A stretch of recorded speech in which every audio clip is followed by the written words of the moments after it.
আমরা অর্থ নিয়ে আসতে পারবো না, আমরা লুঙ্গি শাড়ি নিয়ে আসতে পারবো না, আমরা বাচ্চাদের স্কুল ব্যাগ নিয়ে আসতে পারবো না।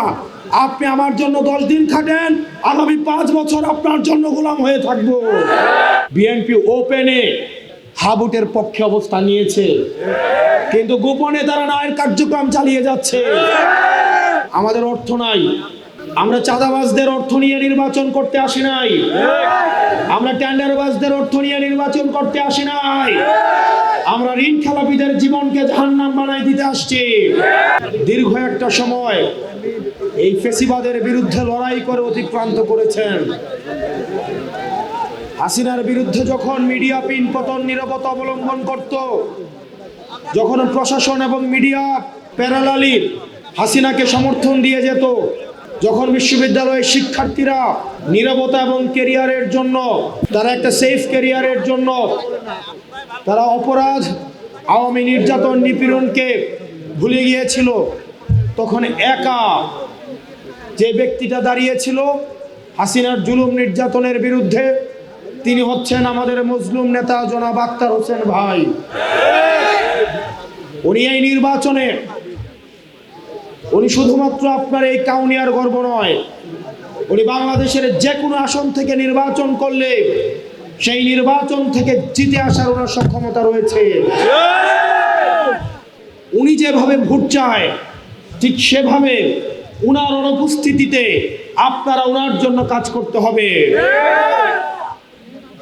প্রিয় ভাইয়েরা, আমাদের অর্থ নাই, আমরা চাঁদাবাজদের অর্থ নিয়ে নির্বাচন করতে আসি নাই, আমরা টেন্ডারবাজদের অর্থ নিয়ে নির্বাচন করতে আসি নাই, আমরা ঋণ খেলাপিদের জীবনকে জাহান্নাম বানাই দিতে আসছি।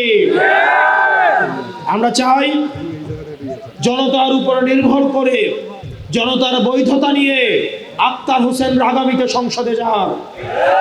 সেজন্য আমরা চাই আগামী 10 দিন আপনারা জনাব আক্তার হোসেনের জন্য কাজ করবেন, আর আগামী 5 বছর জনাব আক্তার হোসেন আপনাদের খাদেম হয়ে থাকবে।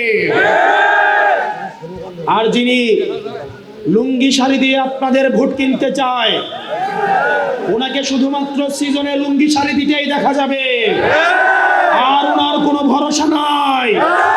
আমরা এমন মানুষের উপরে ভরসা রাখতে চাই না যারা দীর্ঘমেয়াদী কোনো পরিকল্পনা নাই, কর্মসংস্থান নাই, যার দক্ষতা নাই, যোগ্যতা নাই।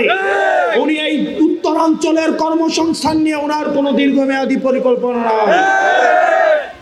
বিড়ির ধোয়ার সাথে সাথে তাদের ভরসা জনগণের কাছ থেকে হারিয়ে গিয়েছে। প্রিয় কাউনিয়াবাসী, আমরা আক্তার হোসেনকে আপনাদের হাতে তুলে দিতে চাই, তার দায়িত্ব আপনাদেরকে নিতে হবে। আর যারা ভোটের আগের দিন লুঙ্গি নিয়ে আসবে, শাড়ি নিয়ে আসবে, অ্যাডভান্স অর্থ নিয়ে আসবে, তাদেরকে 12 তারিখ প্রত্যাখ্যান করতে হবে। 12 তারিখ যদি আপনারা কারো কাছ থেকে কোনো অর্থ সংগ্রহ করেন, যদি তাদের ভোটের জন্য, সিএনজির জন্য, ওটুর জন্য অপেক্ষা করেন, এই একদিনের গোলামি আপনাকে আগামী 5 বছর ভোগাবে। আমরা অর্থ নিয়ে আসতে পারবো না, আমরা লুঙ্গি শাড়ি নিয়ে আসতে পারবো না, আমরা বাচ্চাদের স্কুল ব্যাগ নিয়ে আসতে পারবো না। আপনি আমার জন্য 10 দিন খাটেন, আগামী 5 বছর আপনার জন্য গোলাম হয়ে থাকবো।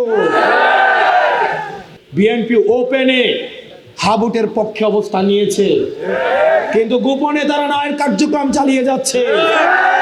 এই ওপেন গোপনের খেলা বন্ধ করে জনতার কাতারে নেমে এসে গণভোটে মুখে যেটা বলবেন, কাজে সেটা করে হাকে জিতিয়ে আগামী সংসদে আমরা ক্ষমতা কাঠামোর ইতিবাচক পরিবর্তন করবো ইনশাআল্লাহ।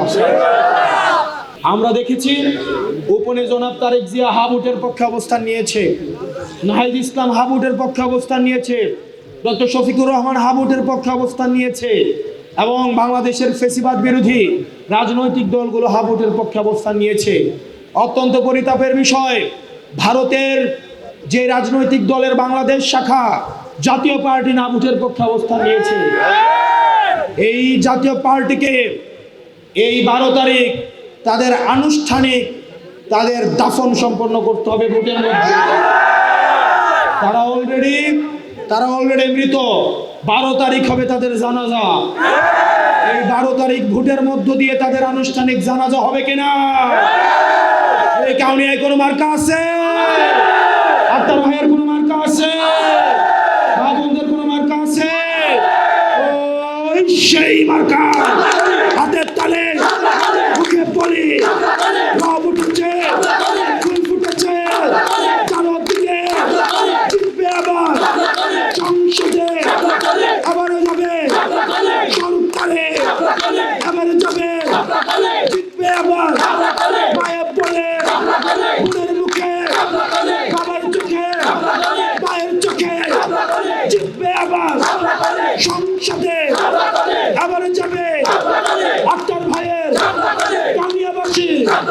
কাউনিয়াবাসী আক্তার ভাই